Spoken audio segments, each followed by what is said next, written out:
دیکھ لیں گے اس کا سر کیا ہاں شروع کر ریکارڈنگ لوں؟ میں نے لگا جی جی میں ریکارڈنگ لگا دی. اب اسٹارٹ کر لیں سر. جی ٹھیک ہے، اوکے. ٹھیک ہے اوکے سر.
جی بسم اللہ الرحمن الرحیم. السلام علیکم.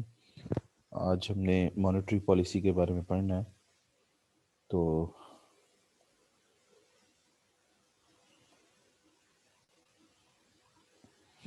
مانیٹری پالیسی کے آبجیکٹو اور فسکل پالیسی کے آبجیکٹو میں نے آپ کو بتایا تھا کہ ایک جیسے ہوتے ہیں، لیکن اب یہ مانیٹری پالیسی اتھارٹیز اور فسکل پالیسی اتھارٹیز کا مسئلہ ہے کہ وہ کون سے آبجیکٹو کو چوز کرتے ہیں، کون سے نہیں کرتے ہیں. تو آبجیکٹیوز وہی ہیں، یعنی اکنامک گروتھ کو اچیو کرنا، پرائس سٹیبلٹی لے کے آنا، ایکسچینج ریٹ سٹیبلٹی لے کے آنا، پاورٹی کو ریڈیوس کرنا، انیکوالٹی کو کم کرنا، بیلنس آف پیمنٹ کو کریکٹ کرنا. یہ وہی آبجیکٹیو ہیں جو پہلے بھی ہم لوگ ڈسکس کر چکے ہیں. تو جو مانیٹری پالیسی ہے، میں نے پہلے بھی آپ کو بتایا تھا کہ مانیٹری پالیسی کا تعلق جو ہے وہ سینٹرل بینک سے ہے. This is central bank's policy اور to control the money demand and money supply اور انٹرسٹ ریٹ. ٹھیک ہے. تو مانیٹری پالیسی جو ہے وہ کیا کرتی ہے، وہ کنٹرول کرتی ہے منی سپلائی کو. اس کو ہم کریڈٹ پالیسی بھی کہہ دیتے ہیں اور سینٹرل بینک کی پالیسی بھی کہہ دیتے ہیں. اور جو مانیٹری پالیسی ہے اس کے جو ایک ہوتا ہے انسٹرومنٹس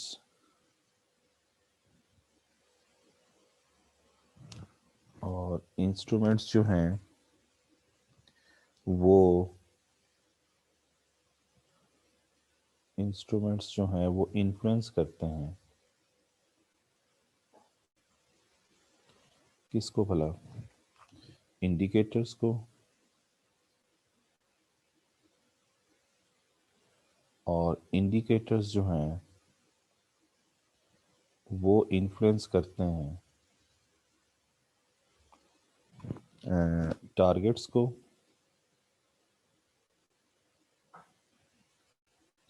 اور ٹارگیٹس جو ہیں وہ انفلوئنس کرتے ہیں الٹیمیٹ آبجیکٹیوز کو. الٹیمیٹ آبجیکٹیوز کو. یہ ہے جی مانیٹری پالیسی کا پورا فریم ورک. یعنی اس میں جو ہے وہ ایک تو ہے انسٹرومنٹس، دوسرا ہے انڈیکیٹرز، تیسرا ہے ٹارگیٹس، اور چوتھا جو ہے وہ ہے الٹیمیٹ آبجیکٹیوز. تو انسٹرومنٹس، انڈیکیٹرز، ٹارگیٹس اور الٹیمیٹ آبجیکٹیوز. اب یہ بات سمجھیے کہ یہ جو دونوں ہیں انڈیکیٹرز اور ٹارگٹس، ان کو ہم کہتے ہیں انٹرمیڈیٹ ویریبلس. ٹھیک ہے جی. انسٹرومنٹس جو ہوتے ہیں، جو انسٹرومنٹس ہیں، انسٹرومنٹس کو ٹولز کہتے ہیں. تو انسٹرومنٹس اور ٹولز وہ ایک ہی بات ہے. اور جو انڈیکیٹرز ہیں،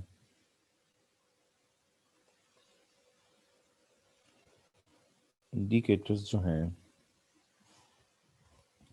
وہ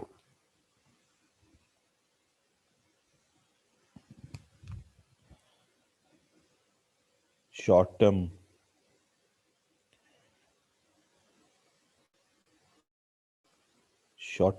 انٹرمیڈیٹ ویریبلز ہیں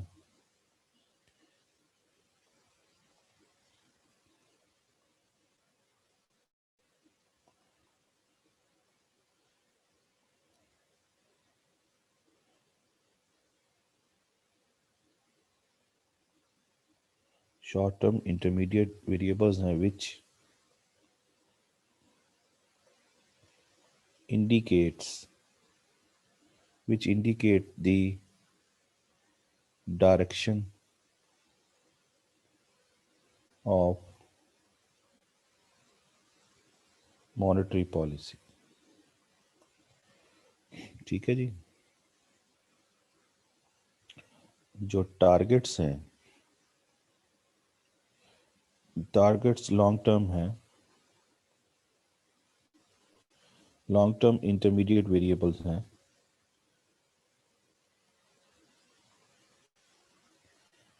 long term intermediate variables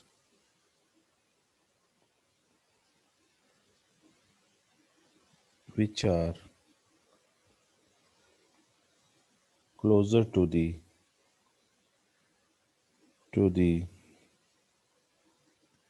ultimate objectives.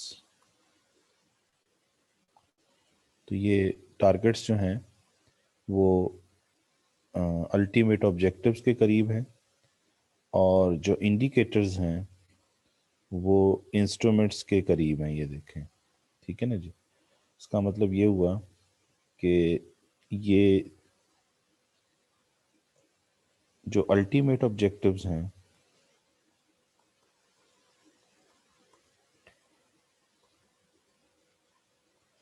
وہ ایکچولی وہ ہے جس کو ہم اچیو کرنا چاہتے ہیں. ان کو آبجیکٹیوز بھی کہا جاتا ہے. ٹھیک ہے جی. تو یہ 4 طرح کے باتیں ہیں جو سمجھنے کی ضرورت ہے. تو انسٹرومنٹس، ٹولز، وہ میں نے آپ کو پہلے سمجھائے بھی ہوئے ہیں. Instruments of the monetary policy, تو وہ آپ کو پتہ ہی ہیں. یعنی ٹولز کون کون سے ہوتے ہیں، ان میں ایک بینک ریٹ ہوتا ہے، پھر اوپن مارکیٹ آپریشنز ہوتا ہے، CRR، SLR ہوتا ہے،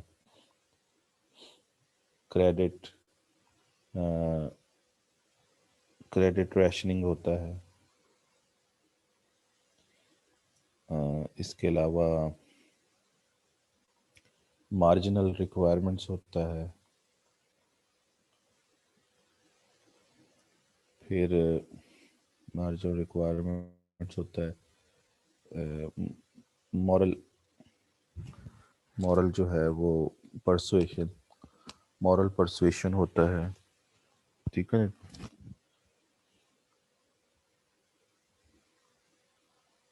مورل پرسویشن اور ڈائریکٹ ایکشن،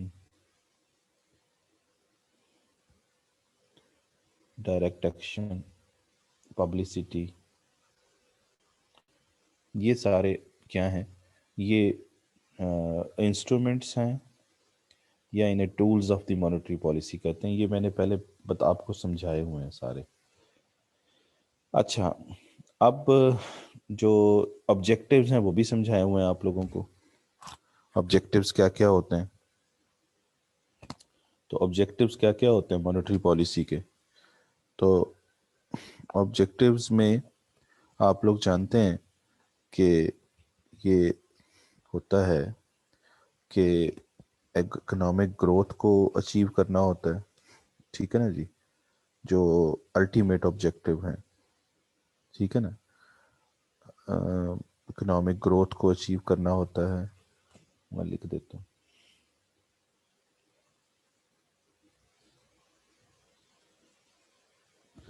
اسی طریقے سے پرائس سٹیبلٹی ہوتا ہے، اور بیلنس آف پیمنٹ کو کریکٹ کرنا ہوتا ہے. ٹھیک ہے نا جی. تو پاورٹی کو ریڈیوس کرنا ہوتا ہے. تو یہ وغیرہ، یہ سارے جو ہیں وہ آبجیکٹیوز ہوتے ہیں، جس کو ہم الٹیمیٹ آبجیکٹیوز یا آبجیکٹیوز بھی کہتے ہیں. اب دو چیزیں اور رہ گئیں، ٹارگیٹس اور انڈیکیٹرز. ٹارگیٹس اور انڈیکیٹرز جو ہوتے ہیں نا، کیونکہ یہ آپ ایک چیز نوٹس کریں کہ جو سینٹرل بینک کا رول ہوتا ہے وہ انسٹرومنٹس تک ہوتا ہے. وہ انسٹرومنٹس کے ذریعے کیا کرتا ہے، کوشش یہ کرتا ہے کہ ان انسٹرومنٹس کے ذریعے ان الٹیمیٹ آبجیکٹیوز کو اٹین کریں ان انسٹرومنٹس کے ذریعے. لیکن آپ یہ چیز نوٹس کریں کہ یہ ڈائریکٹلی اچیویبل نہیں ہے، کیونکہ انسٹرومنٹس افیکٹ کرتے ہیں، انفلوئنس کرتے ہیں انڈیکیٹرز کو، اور انڈیکیٹر انفلوئنس کرتے ہیں ٹارگیٹس کو، اور ٹارگیٹ پھر جا کے کرتے ہیں الٹیمیٹ آبجیکٹیوز کو. اس کا مطلب یہ ہے کہ جو مانیٹری پالیسی ہے وہ ڈائریکٹلی جو ہے وہ الٹیمیٹ آبجیکٹیوز کو اٹین نہیں کرتی، بلکہ ان کے راستے میں انڈیکیٹرز بھی آتے ہیں اور ٹارگیٹس بھی آتے ہیں. تو انسٹرومنٹس سے الٹیمیٹ ٹارگیٹس تک کا سفر ڈائریکٹ نہیں ہے. انڈیکیٹرز اور ٹارگیٹس بھی انوالو ہوتے ہیں، جو کہ انٹرمیڈیٹ ویریبلز ہیں. میں نے آپ کو بتایا کہ یہ دونوں کیا ہیں، یہ انٹرمیڈیٹ ویریبلز ہیں. یہ بالکل اسی طریقے سے یہ جیسے آپ ملتان سے اسلام آباد کی طرف موو کر رہے ہیں تو راستے میں انڈیکیٹرز بھی آئیں گے اور ٹارگیٹس بھی آئیں گے. یعنی اگر آپ فار ایگزامپل ملتان سے اسلام آباد جا رہے ہیں تو پتہ چلے کہ پہلے آپ نے فیصل آباد پہنچے ہیں آپ، تو فیصل آباد پہنچنے کا مطلب یہ ہے کہ یہ صحیح انڈیکیشن ہے کہ آپ صحیح ڈائریکشن میں جا رہے ہیں. اور پھر آپ راول پنڈی پہنچ جائیں تو اس کا مطلب یہ ہے کہ آپ لانگ رن آبجیکٹ یہ آپ بالکل صحیح اس میں جا رہے ہیں اور بالکل قریب ہی ہیں اپنی منزل کے. تو ٹارگیٹ آپ نے اچیو کر لیا اور اب بس ابھی آپ اسلام آباد پہنچ جائیں گے. کیونکہ میں نے آپ کو یہ سمجھایا تھا کہ جو ٹارگیٹس ہوتے ہیں وہ کس کے قریب ہوتے ہیں، وہ الٹیمیٹ آبجیکٹیوز کے قریب ہوتے ہیں، اور وہ لانگ ٹرم میں بتا رہے ہوتے ہیں کہ آپ اپنی منزل پر پہنچنے والے ہیں کہ نہیں پہنچنے والے. These are closer to the ultimate objectives. لیکن جو انڈیکیٹرز ہوتے ہیں وہ شارٹ رن میں ہی بتا دیتے ہیں کہ آپ صحیح ڈائریکشن میں موو کر رہے ہیں کہ نہیں کر رہے، کیونکہ وہ انڈیکیٹ کر رہے ہوتے ہیں direction of the monetary policy. تو یہ وہ انٹرمیڈیٹ ویریبل ہوتے ہیں جو شارٹ رن میں بتاتے ہیں کہ آپ صحیح جا رہے ہیں کہ نہیں جا رہے. اور جن انسٹرومنٹس یا ٹولز یا نٹ اینڈ بولٹس کے ذریعے آپ نے ان الٹیمیٹ آبجیکٹیوز کو اچیو کرنا ہوتا ہے وہ یہ والے ہوتے ہیں: bank rate, open market operation, CRR، SLR، credit rationing, پھر مارجنل ریکوائرمنٹس، مورل پرسویشن، پھر ڈائریکٹ ایکشن، پبلسٹی. یہ ہیں پالیسی انسٹرومنٹس جنہیں ہم کہتے ہیں. تو یہ اور ان اچیو الٹیمیٹلی کیا کرنا ہے، الٹیمیٹلی اچیو یہ کرنا ہے کہ ان کے ذریعے یعنی بینک ریٹ، اوپن مارکیٹ، یعنی انسٹرومنٹس کے ذریعے ہم نے ان چیزوں کو اچیو کرنا ہے جو کہ الٹیمیٹ ہمارے آبجیکٹیو ہیں یہ والے. ٹھیک ہے نا جی. ان میں سے کوئی ایک ہو سکتا ہے، دو ہو سکتے ہیں، دیکھنا پڑے گا کیا ہے. تو یہ میں نے چند لکھے ہیں یہاں پہ، ان کو ہم آبجیکٹیو بھی بولتے ہیں یا الٹیمیٹ. تو ایکچولی ان انسٹرومنٹس کے ذریعے ہم نے ان الٹیمیٹ آبجیکٹیوز کو کیا کرنا ہوتا ہے، اٹین کرنا ہوتا ہے. ٹھیک ہو گیا؟ تو یہ بات سمجھ آ گئی ساری آپ کو کہ مانیٹری پالیسی جو ہے وہ ایکچولی سینٹرل بینک کی پالیسی ہے، اور ہمارے سینٹرل بینک کا نام آپ کو پتہ ہے اسٹیٹ بینک آف پاکستان ہے، اور جو انڈیا کا سینٹرل بینک ہے اس کا نام ریزرو بینک آف انڈیا ہے. امریکہ کے سینٹرل بینک کا نام جو ہے وہ فیڈرل ریزرو سسٹم ہے. تو اس طرح آپ کو کچھ سینٹرل بینکس کے نیم بھی آنے چاہیے. اچھا آگے چلیں، نیکسٹ چلتے ہیں، لیکن پہلے میں آپ کو کتاب سے یہ بات سمجھا دوں.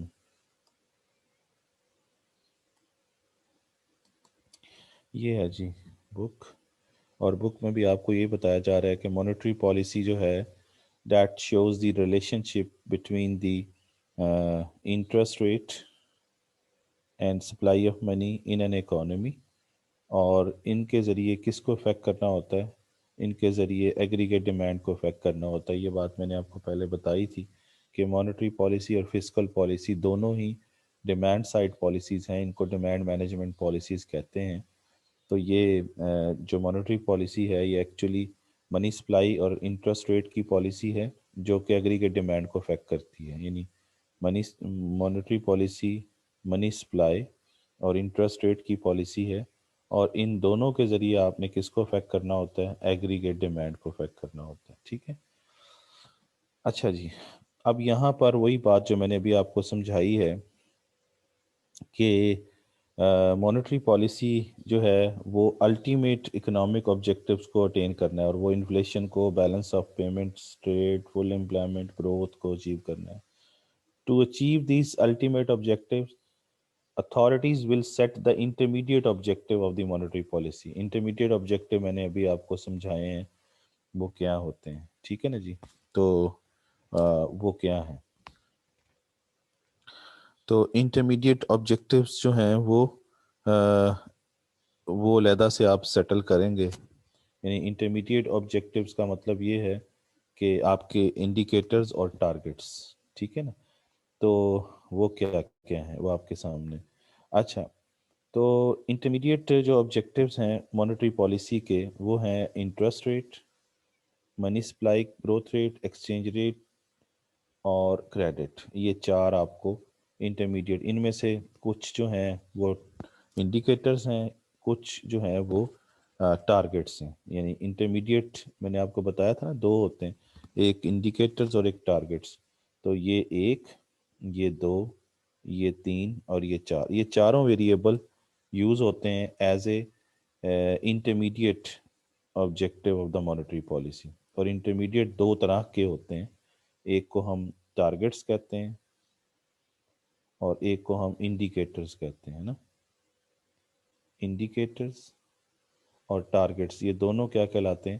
یہ دونوں انٹرمیڈیٹ آبجیکٹیوز کہلاتے ہیں. یہ میں نے ابھی آپ کو یہاں پہ بتایا بھی تھا. یہ دیکھیے، یہ آپ کے سامنے انڈیکیٹرز اور ٹارگٹس. یعنی ان ٹارگٹس اور انڈیکیٹرز دونوں کو ہم کیا بولتے ہیں؟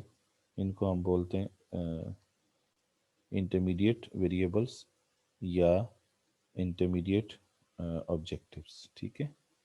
اچھا، تو یہاں پہ آ جائیے واپس بک پہ. تو یہ چار آ رہے ہیں یہاں پہ. اب ان میں چوائس کرنی پڑے گی کہ کوئی یہ انٹرسٹ ریٹ جو ہے وہ انڈیکیٹر کے طور پر بھی یوز ہو سکتا ہے، ٹارگٹس کے طور پر بھی یوز ہو سکتا ہے، اس طریقے سے منی سپلائی بھی، ایکسچینج ریٹ بھی، اور کریڈٹ ایکسپینشن وغیرہ بھی. تو یہ دونوں یوز ہو سکتے ہیں. اچھا، اب اس کے بعد نیکسٹ جو ہے وہ یہ ہے کہ جو مانیٹرسٹ اکانومسٹ ہیں وہ یہ سمجھتے ہیں کہ جو منی سٹاک ہے، سٹاک آف منی یعنی منی سپلائی جو ہے وہ انٹرمیڈیٹ ٹارگٹ ہے کس کا؟ مانیٹری پالیسی کا. منی سپلائی جو ہے، اور کیونکہ ان کے خیال میں یہ ہے کہ جب منی سپلائی میں اضافہ ہوتا ہے تو منی سپلائی میں اضافہ ہونے کے نتیجے میں لوگوں کی انکم میں اضافہ ہوگا. انکم میں جب اضافہ ہوگا تو ایگریگیٹ ڈیمانڈ میں اضافہ ہوگا، اور ایگریگیٹ ڈیمانڈ میں اضافہ ہوگا تو پھر پرائسز میں اضافہ ہوگا. ٹھیک ہے نا جی؟ اور یہ کون کہہ رہے ہیں؟ یہ مانیٹرسٹ اکانومسٹ ہے. یہ مانیٹرسٹ اکانومسٹ کے مطابق منی اسٹاک کو کیا ہے منی اسٹاک ایک انٹرمیڈیٹ اکنامک پالیسی آبجیکٹو ہے. ٹھیک ہو گیا. اور اس اپروچ کو منی بیس کنٹرول اپروچ بھی کہتے ہیں. اور اس کے یہ ایلیمنٹس ہیں جو میں ابھی آپ کو ڈسکس کرتا ہوں. ایکچولی جو منی بیس کنٹرول ایلیمنٹس ہیں یا اس میں جو چیزیں ہیں وہ یہ ہے کہ جب ہم منی اسٹاک کو میئر کرتے ہیں تو دو طرح سے کرتے ہیں منی اسٹاک کو. ایک کو نیرو میئر آف منی بیس کہتے ہیں اور دوسرے کو ہم براڈ میئرز کہتے ہیں. ٹھیک ہے جی. اس کا مطلب یہ ہے, یہ میں آپ کو لکھ کے سمجھاتا ہوں.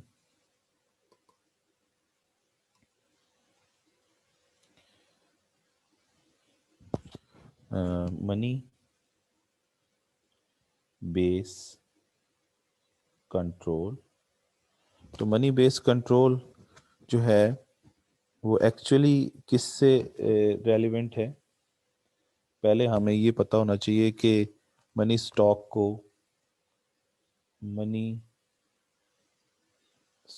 کو میئر کیسے کیا جاتا ہے. تو وہ دو طرح کے ہیں, میں نے بھی آپ کو بتایا. ایک نیرو ہے, نیرو میئرز ہیں, اور دوسرے جو ہیں وہ براڈ میئرز ہیں. جو نیرو میئرز ہیں منی اسٹاک کو میئر کرنے کے لیے, تو انہیں ہم نیرو مانیٹری ایگریگیٹس کہتے ہیں. اور دوسرے جو ہوتے ہیں براڈ میئرز, ان کو براڈ مانیٹری ایگریگیٹس کہتے ہیں. جو نیرو ہوتے ہیں اس میں کیا ہوتا ہے, اس میں جناب آپ کی کرنسی یعنی کرنسی نوٹس, کوائنز اور بینک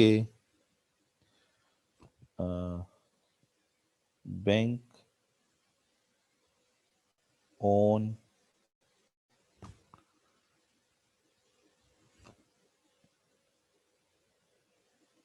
آپریشنل بیلنسز. بینک کے جو اپنے بیلنسز ہوتے ہیں نا, کس کے پاس بھلا, ود دی سینٹرل بینک یا ایٹ دی سینٹرل بینک. یہ شامل ہوتے ہیں, یعنی تین چیزیں, نوٹس, کوائنز اور بینک کے اپنے آپریشنل بیلنسز جو کہ سینٹرل بینک کے پاس ہوتے ہیں. جو براڈ میئرز ہوتے ہیں اس میں all bank deposits related to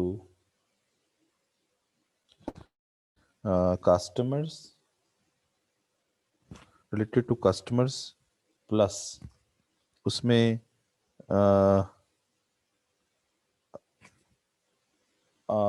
wide range of financial assets یہ ہوتا ہے. تو اس کا مطلب یہ ہے کہ جو نیرو میئر ہے اور براڈ میئر ہے ان میں فرق سمجھ آ گیا آپ کو, کہ اس میں تمام, یعنی براڈ میئر کے اندر یہ میں دو طرح کے بات کر رہا ہوں, ایک نیرو میئرز اور دوسرا براڈ میئرز. اس میں نوٹس ہوتا ہے, کوائنز ہوتا ہے اور بینک کے اپنے آپریشنل بیلنسز ہوتے ہیں جو کہ سینٹرل بینک کے ساتھ ہوتے ہیں. جو براڈ میئرز ہوتے ہیں اس میں آل بینک ڈپازٹس ہوتے ہیں, تمام جو کہ کسٹمر کے جتنے بھی ڈپازٹس ہوتے ہیں وہ سارے ہوتے ہیں, پلس اس میں بہت سارے فائنینشیل ایسٹس بھی شامل ہوتے ہیں. یہ آل بڑا امپورٹنٹ ہے, تمام bank deposits related to customers plus a wide range of financial assets ہوتا ہے براڈ میئرز کے اندر. اس کے اندر کوائنس، نوٹس اور بینک کے اپنے جو آپریشنل بیلنسز ہوتے ہیں، کن کے ساتھ؟ سینٹرل بینک کے ساتھ، صرف وہ شامل ہوتے ہیں. تو یہ کلیئر ہوگی بات آپ کو. تو اس کا مطلب یہ ہے کہ اگر ہم اس کو اگر اور واضح کر لیں تو دو تین چیزیں میں آپ کو سمجھا دوں. ایک ہوتا ہے ایم نوٹ. ایم نوٹ کو کہتے ہیں ایچ، ایچ کو کہتے ہیں ایم بی، اور یہ ہوتا ہے سی پلس آر. تو اس کو ہم کہتے ہیں ایم نوٹ کو مانیٹری بیس. تو مانیٹری بیس یا یہ مانیٹری بیس مینس ایچ اپنا ایم بی، اور ایچ کا مطلب ہوتا ہے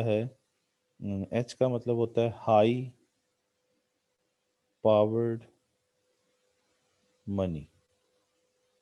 اس کو ہم ایم نوٹ کہتے ہیں. اور اس کے دو ایلیمنٹ ہیں. سی کا مطلب ہے کرنسی ان سرکولیشن، اور آر کا مطلب ہے ریزروز. ٹھیک ہے جی. اور دوسری چیز ہوتی ہے ایم ون. ایم ون ہوتا ہے جی سی پلس ڈیمانڈ ڈپازٹس. اور ایم ٹو جو ہوتا ہے وہ ہوتا ہے، اس میں سارا ایم ون شامل ہوتا ہے plus all deposits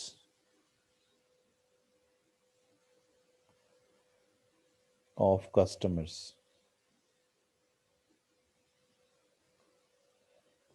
plus financial assets ہوتے ہیں کچھ. یہ اب آپ کے سامنے آ گیا. ایم ون جو ہے یہ نیرو منی ہے، اور ایم ٹو جو ہے یہ براڈ منی ہے. ٹھیک ہے. اور ایم نوٹ جو ہے وہ مانیٹری بیس ہے. تو یہ کچھ چیزیں مزید سمجھ آ گئی ہوں گی آپ کو. اچھا اب آگے چلیں تو یہاں پر یہ ہے کہ جو سینٹرل بینک ہے اس کا بڑا امپورٹنٹ رول ہوتا ہے اس حوالے سے. جیسے دل کا بڑا امپورٹنٹ رول ہوتا ہے انسانی جسم کے اندر. وہ دل کیا کرتا ہے؟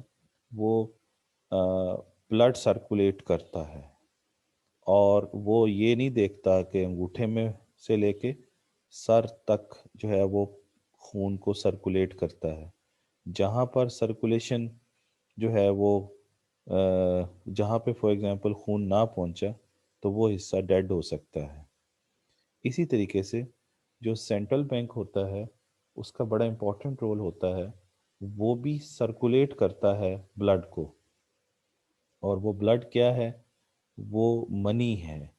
منی کی سرکولیشن کو وہ دیکھتا ہے، اور وہ یہ دیکھتا ہے کہ اگر منی سپلائی کا گروتھ ریٹ جو ہے وہ کو بڑھ گیا کس سے؟ جی ڈی پی کے گروتھ ریٹ سے، تو پھر ملک کے اندر یا اکانومی کے اندر پرابلم ہونا شروع ہو جائیں گے. جیسے یہ بالکل ویسے ہی بات ہے جیسے ہمارا بلڈ پریشر بڑھ جائے، ہائی ہو جائے یا لو ہو جائے، تو پھر بڑے مسائل پیدا ہو سکتے ہیں. تو اسی لیے سینٹرل بینک بھی اس چیز کو کنٹرول کرتا ہے کہ جو منی سپلائی ہے، منی سپلائی کا جو گروتھ ریٹ ہے وہ اتنا ہی رہے جتنا آپ کی ملک میں چیزیں پیدا ہوئی ہیں، یعنی جی ڈی پی جو ہے آپ کی اس کا گروتھ ریٹ ہے. یہ بڑی امپورٹنٹ چیز ہے کہ منی سپلائی کا گروتھ ریٹ اور جی ڈی پی کا گروتھ ریٹ جو ہے وہ سینٹرل بینک کوشش کرتا ہے اپنے ٹولز کے ذریعے کہ ان کو برابر رکھا جائے. سینٹرل بینک کا یہ بڑا امپورٹنٹ ٹاسک ہے. ٹھیک ہے نا جی، کہ ان کے آپس میں وہ نہ ہو، کیونکہ اگر ان میں ان ایکوالٹی آئے گی تو پھر اکنامک ایشوز کریٹ ہوں گے. اسی طریقے سے پھر سینٹرل بینک یہ دیکھتا ہے کہ منی جو منی سپلائی ہے اس کو اگر ہم نے کیا کرنا ہے، کم کرنا ہے. تو منی اس کو کم کرنے کے لیے فار ایگزامپل اگر وہ سمجھتے ہیں کہ منی سپلائی بہت زیادہ ہے، یعنی منی سپلائی جو ہے، منی سپلائی کا جو گروتھ ریٹ ہے وہ زیادہ ہے کس سے، جی ڈی پی کے گروتھ ریٹ سے، تو پھر اب پرابلم کریٹ ہو جائے گا نا. اس کے نتیجے میں قیمتیں بڑھنا شروع ہو جائیں گی، کیونکہ یہ میں نے ابھی آپ کو سمجھایا تھا کہ جب بھی منی سپلائی میں اضافہ ہوگا، لوگوں کی انکم میں اضافہ ہوگا، ایگریگیٹ ڈیمانڈ میں اضافہ ہوگا اور پرائسز میں اضافہ ہو جائے گا. تو اب سینٹرل بینک یہ چاہے گا کہ وہ کیا کرے، وہ ریسٹرکٹ کرے، ہے نا، وہ ریسٹرکٹ کرے کس کو، منی سپلائی کو. تو ریسٹرکٹ کرنے کے لیے کیا کر سکتا ہے، ریسٹرکٹ مطلب کہ کم کرے. تو اس کے لیے کیا کر سکتا ہے، اس کے لیے ظاہر سی بات ہے کہ اس کو اپنے ٹولز کو یوز کرنا پڑے گا. اور وہ ٹولز میں کیا کرے گا کہ نمبر ون وہ سی آر آر جو ہے اس کو بڑھائے گا، پھر ایس ایل آر کو بڑھائے گا، ٹھیک ہے نا. کیونکہ جب سی آر آر کو بڑھائے گا تو کیش ریزرو ریکوائرمنٹ بڑھ جائے گی، تو بینکس جو ہیں ان کی ان دونوں کے نتیجے میں، یعنی بینکس جو ہیں وہ لون نہیں دے پائیں گے جتنا وہ چاہتے ہیں. اس کا مطلب یہ ہے کہ سپلائی آف منی جو ہے وہ کم ہو جائے گی، اور وہ چاہتے بھی یہی ہیں کہ سپلائی آف منی کم ہو. اور تیسری چیز یہ ہے کہ وہ جو گورنمنٹ بورونگ ہے اس کو کم کرنے کی کوشش کریں گے کہ گورنمنٹ بورو نہ کریں، اس کو لمیٹنگ کریں گے. کیونکہ گورنمنٹ بورو کر کے پھر منی سپلائی بڑھتی ہے نا، تو وہ گورنمنٹ کو پیسہ ملے گا تو پھر دوبارہ سے منی سپلائی میں اضافہ ہوگا. لیکن اگر گورنمنٹ کو لون نہ دیا جائے تو منی سپلائی میں کیا ہو جائے گی، کمی آ جائے گی. اور وہ چاہتے بھی یہی تھے کہ منی سپلائی کو کیا جائے، ریسٹرکٹ کیا جائے، یعنی منی سپلائی کو کیا جائے، کم کیا جائے. تو اس کے لیے انہوں نے اپنے ٹولز کو یوز کیا ہے. انہوں نے گورنمنٹ کو لون دینا بھی کم کر دیا، سی آر آر بھی بڑھا دیا اور ایس ایل آر بھی بڑھا دیا. ٹھیک ہے. اچھا، اب جو ہے وہ یہ کہ یہاں پر ڈی ڈی کا مطلب شاید آپ کو میں نہیں بتایا. ڈی ڈی کا مطلب ہے ڈیمانڈ ڈپازٹس. سی کا مطلب کرنسی ہے. اچھا، یہاں پر جو میں ابھی آپ کو بات کر رہا تھا کہ جو انٹرمیڈیٹ ویریبلز ہیں وہ کون کون سے ہو سکتے ہیں، وہ انٹرسٹ ریٹ ہو سکتا ہے، ایکسچینج ریٹ ہو سکتا ہے، اور منی سپلائی ہو سکتا ہے، اور کریڈٹ ہو سکتا ہے، وغیرہ. تو یہ سارے انٹرمیڈیٹ ویریبلس ہیں. ٹھیک ہے نا جی.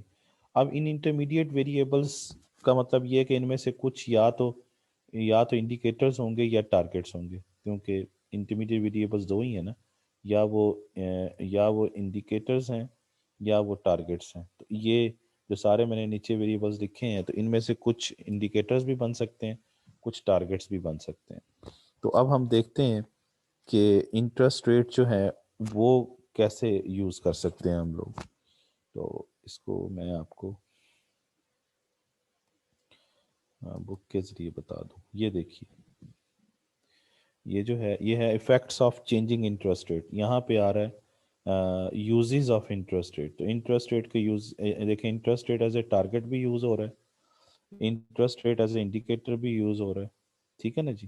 تو یہ دونوں کے طور پر یوز ہو رہا ہے. یعنی یہ انٹرسٹ ریٹ جو ہے وہ انٹرمیڈیٹ ویریبل ہے جو ٹارگیٹ کے طور پر بھی یوز ہو سکتا ہے اور انڈیکیٹر کے طور پر بھی یوز ہو سکتا ہے.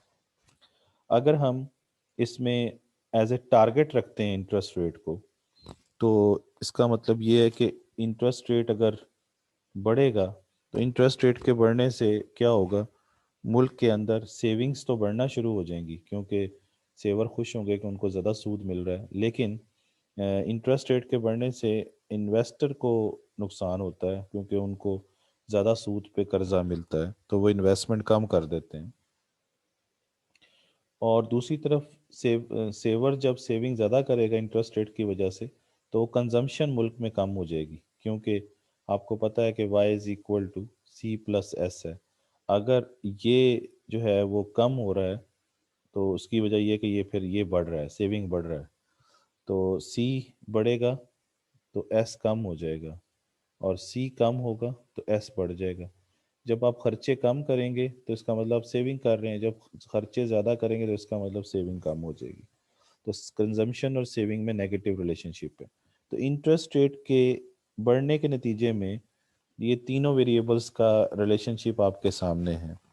تو اب جب آپ یہ بھی جانتے ہیں کہ ایگریگیٹ ڈیمانڈ جو ہوتی ہے وہ ہوتی ہے C plus I plus G plus x minus M, تو اب آپ دیکھیں کہ انٹرسٹ ریٹ کے بڑھنے سے سی بھی کم ہو گیا اور آئی بھی کم ہو گیا، اور یہ دونوں کس کے ایلیمنٹس ہیں؟ یہ سی اور یہ آئی، یہ دونوں کس کے ایلیمنٹس ہیں؟ یہ ایگریگیٹ ڈیمانڈ کے ہیں۔ تو ایگریگیٹ ڈیمانڈ پہ کیا فرق پڑے گا؟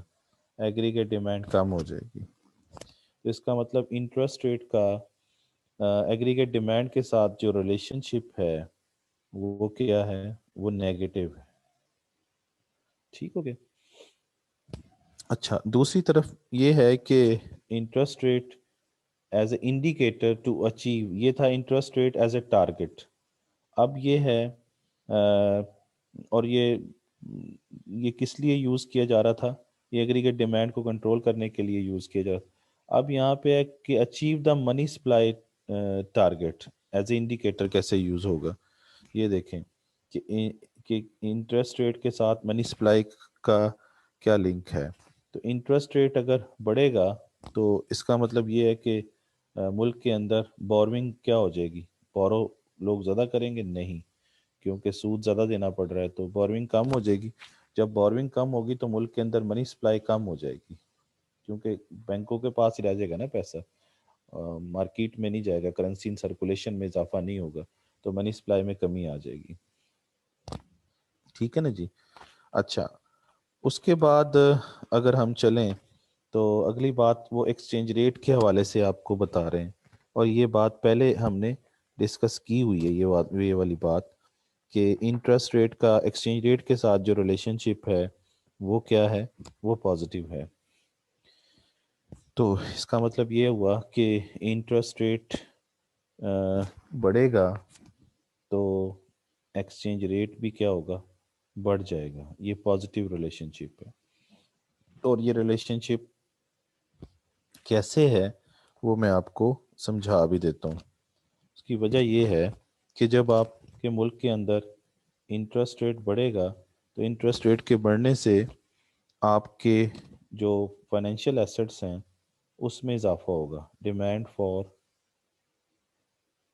فائنینشیل ایسٹس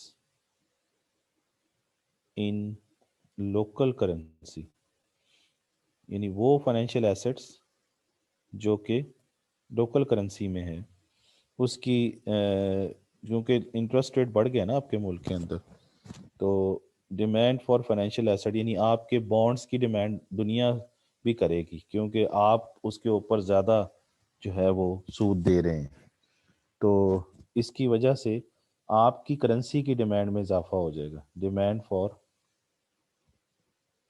لوکل کرنسی کیا ہو جائے گی؟ بڑھ جائے گی۔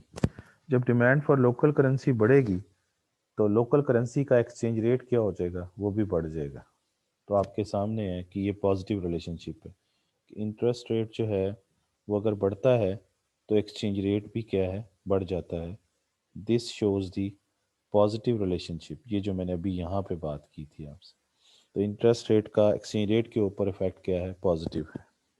ٹھیک ہو گیا؟ اچھا، اب آ جائیے واپس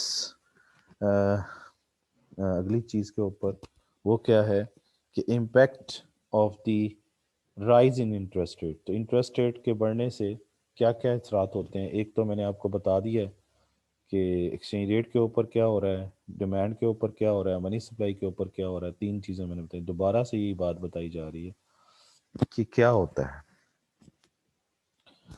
یہ اسپینڈنگ ہے یعنی کنزمپشن، تو کنزمپشن کے ساتھ ریلیشن شپ کیا ہے؟ نیگیٹو۔ انویسٹمنٹ کے ساتھ کیا ریلیشن شپ ہے؟ انویسٹمنٹ کے ساتھ بھی کیا ہے؟ نیگیٹو۔ اور فورن فنڈز کے ساتھ کیا ہے؟ پازیٹیو۔ ایکسچینج ریٹ کے ساتھ کیا ہے؟ ایکسچینج ریٹ کے ساتھ پازیٹیو۔ اور پھر انٹرسٹ ریٹ کے ساتھ، انفلیشن ریٹ کے ساتھ کیا ہے؟ تو انفلیشن ریٹ کے ساتھ نیگیٹو، انفلیشن ریٹ کے ساتھ کیا ہے؟ نیگیٹو ہے، ٹھیک ہے. تو یہ آپ کے سامنے، اور بانڈ پرائسز کے ساتھ بھی کیا ہے؟ نیگیٹو. یہ میں نے آپ کو بتایا ہے ریلیشن شپ کس کا، کہ اگر انٹرسٹ ریٹ میں کیا ہو جائے؟ اضافہ. اگر انٹرسٹ ریٹ میں اضافہ ہو جائے تو ان سب ویریبلس پر کیا فرق پڑے گا؟ یہ آپ کے سامنے ہے، ٹھیک ہے نا جی. تو یہ کیا ہوگا؟ یہ آپ کے سامنے ہے. اس کا مطلب یہ ہے کہ یہ میں آپ کو یہاں پر سمجھا بھی دیتا ہوں اس چیز کو.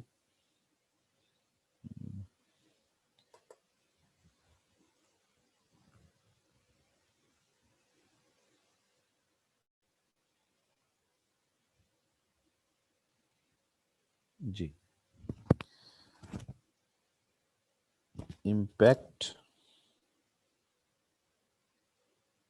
impact on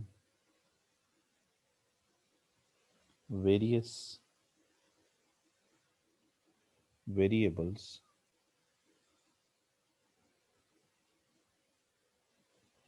کس چیز کا؟ Due to rise in interest rate. تو یہ ہے جی سوال. کوشچن کیا ہے کہ ڈفرینٹ ویریبلس پر کیا افیکٹ ہوگا اگر انٹرسٹ ریٹ میں کیا ہو جائے؟ اضافہ ہو جائے. رائز ان انٹرسٹ ریٹ، اگر انٹرسٹ ریٹ میں اضافہ ہو جائے تو بہت سارے ویریبلس پہ کیا کیا افیکٹ ہوگا. تو یہ ہے جی کہ consumption is a function of interest rate. پھر ہم کہہ رہے ہیں investment is a function of interest rate. پھر ہم کہہ رہے ہیں foreign funds is a function of interest rate. اور اس کے بعد ہم کہہ رہے ہیں exchange rate is a function of interest rate. اور پھر ہم کیا کہہ رہے ہیں؟ Inflation rate. Inflation rate is a function of interest rate. اور bond prices is a function of interest rate. ٹھیک ہے جی. تو یہ آپ کے سامنے اس کا ریلیشن شپ نیگیٹو، اس کا ریلیشن شپ نیگیٹو، فورن فنڈ کا پازیٹیو، ایکسچینج ریٹ کے ساتھ پازیٹیو، انٹرسٹ ریٹ کا اس کے ساتھ نیگیٹو، اور اس کا اس کے ساتھ نیگیٹو. یہ ہے جی سٹوری. اب اس میں یہ سمجھ لیجیے کیسے کہ جب انٹرسٹ ریٹ، کیونکہ ہم نے یہ سارا کیا کرنا ہے؟ انٹرسٹ ریٹ کو بڑھا کے بتانا ہے. تو انٹرسٹ ریٹ جب بڑھے گا تو انٹرسٹ ریٹ کے بڑھنے سے سیونگز میں تو اضافہ ہوگا لیکن کنزمپشن کیا ہو جائے گی؟ کم. تو یہ دیکھیں یہ نیگیٹو ریلیشن شپ ہے. اسی طریقے سے انٹرسٹ ریٹ کے بڑھنے سے کاسٹ آف بورونگ بڑھ جائے گی. کس کی؟ انویسٹر کی. تو کاسٹ آف بورونگ بڑھنے کی وجہ سے وہ ڈیمانڈ کیا کریں گے؟ لون کی کیا کر دیں گے؟ ڈیمانڈ فار لون کم کر دیں گے. اور لون کس لیے لینا تھا؟ انویسٹمنٹ کے لیے لینا تھا. انویسٹمنٹ کے ساتھ اس کا ریلیشن شپ نیگیٹو آ گیا. اس کے بعد فورن فنڈس کے حساب سے دیکھیں تو جب انٹرسٹ ریٹ بڑھے گا تو انٹرسٹ ریٹ کے بڑھنے سے، انٹرسٹ ریٹ کیا ہے؟ پرائس آف کیپٹل ہے نا. تو اس کا مطلب یہ ہے کہ ریوارڈ جو ہے، ریوارڈ جو ہے آن کیپٹل وہ کیا ہو جائے گا؟ ریوارڈ فار کیپٹل وہ بڑھ جائے گا آپ کے اپنے ملک میں. تو اس سے کیا ہوگا؟ اس کے نتیجے میں اوورسیز جو انویسٹرز ہوں گے ان کو زیادہ ریٹرن نظر آئے گا. تو وہ آپ کے ملک میں فورن فنڈس جو ہیں وہ زیادہ آنا شروع ہو جائیں گے. ٹھیک ہے نا. تو فورن فنڈس جو ہیں ان میں اضافہ ہو جائے گا. پازیٹیو ریلیشن شپ. اچھا، پھر انٹرسٹ ریٹ کا ایکسچینج ریٹ کے ساتھ جو ریلیشن شپ ہے وہ میں نے پہلے بھی آپ کو سمجھایا کہ انٹرسٹ ریٹ اگر بڑھے گا تو انٹرسٹ ریٹ کے بڑھنے سے کیا ہوگا؟ وہ میں نے بھی آپ کو بتایا تھا کہ انٹرسٹ ریٹ بڑھنے کا مطلب یہ ہے کہ آپ کے